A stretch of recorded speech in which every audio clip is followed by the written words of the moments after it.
So the Thanos quest is over and he now has all of the Infinity Gems, having what seems to be infinite amounts of power.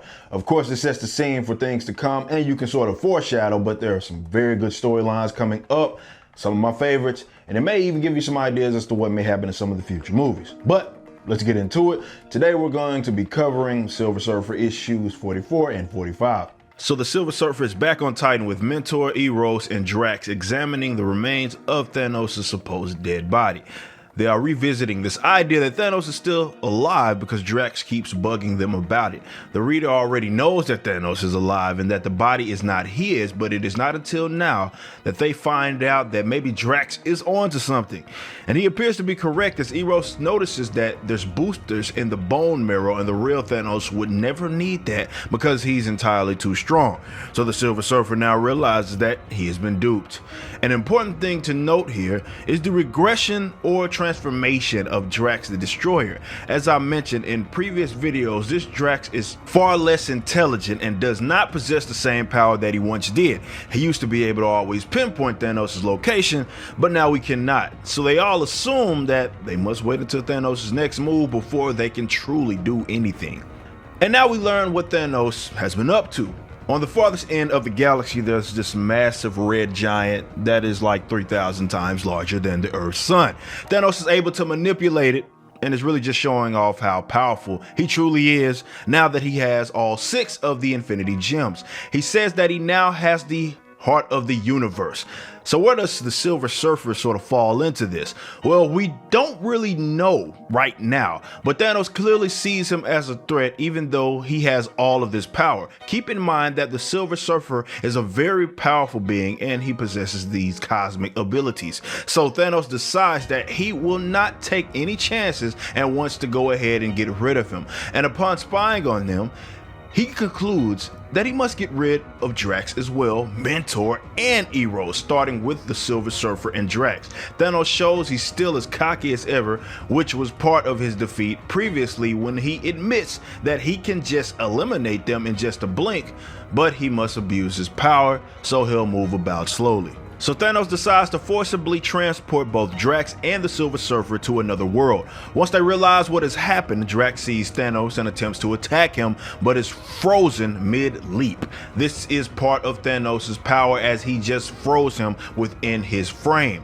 The Silver Surfer is wowed at this power as Thanos explains that this is just one of the many different things that he can now do since he last met with the Silver Surfer. Remember, he didn't have all of the gems the last time he encountered the Silver Surfer.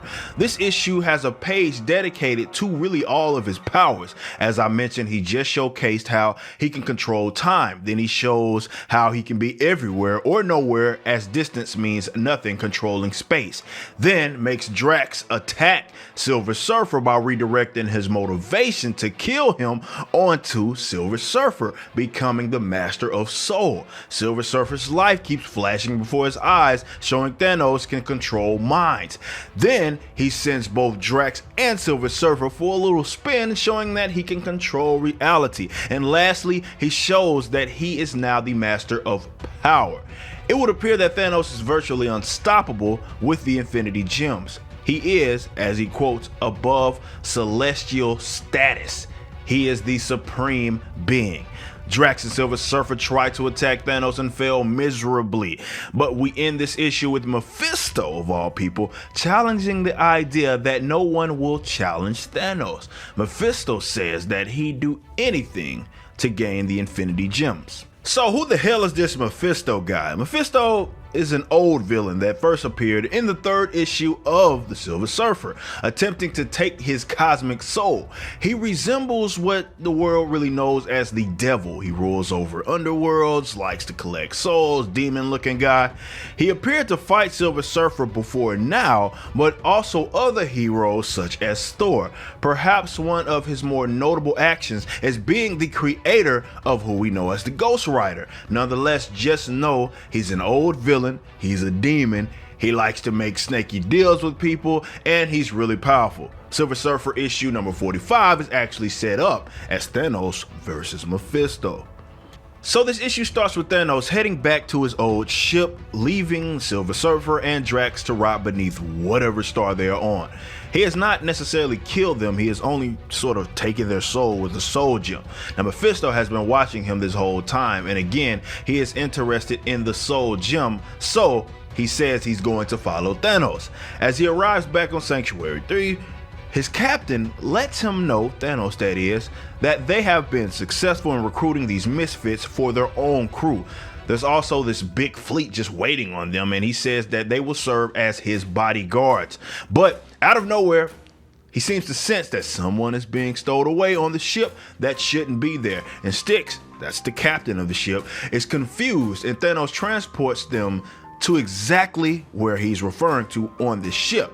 Remember, when Thanos first came back, the ship was being ran by Nebula, who had been claiming that she was Thanos' granddaughter. Pissed, Thanos struck her and she ran away, only to be helped by one of her loyal followers, Boss and Mantrax. As you can see, in this strip, the figure doesn't even look like Nebula. That's how badly Thanos messed her up.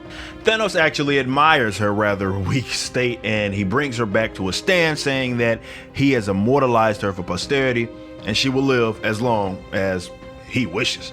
He also goes ahead and calls her his granddaughter, but he doesn't bring her back in the form that she was previously in. She's still this busted up looking, unrecognizable sort of character.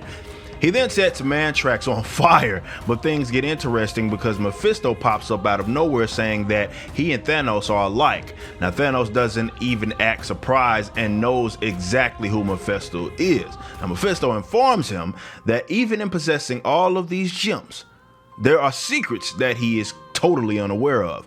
He even claims that he once had some sort of relationship with those gems. This intrigues Thanos as Mephisto tells him that the being from which the gems come from also created him. Nonetheless, Mephisto says that he has come to serve Thanos, and Thanos originally declines until Mephisto says that he could show him new ways to use the Infinity Gem.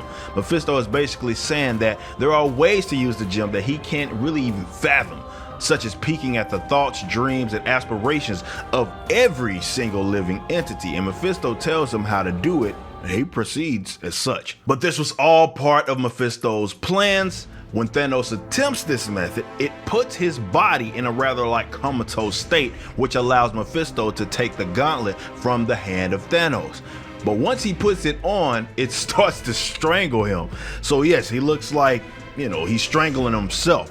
He even tries to cleanse that gauntlet off of him with the fire of Hades, but it doesn't work at all. Of course, Thanos is always steps ahead, saying that he will not be so easily duped. Mephisto is actually able to slick talk his way out of this by saying that he just wanted to make sure that Thanos was worthy of such devotion.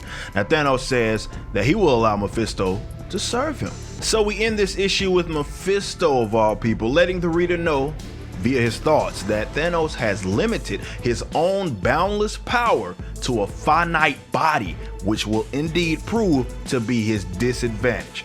Well, that's gonna do it for this episode of Who is Thanos? Be sure to check out the entire playlist, which you can find on the front page of my YouTube. Until next time, y'all be easy.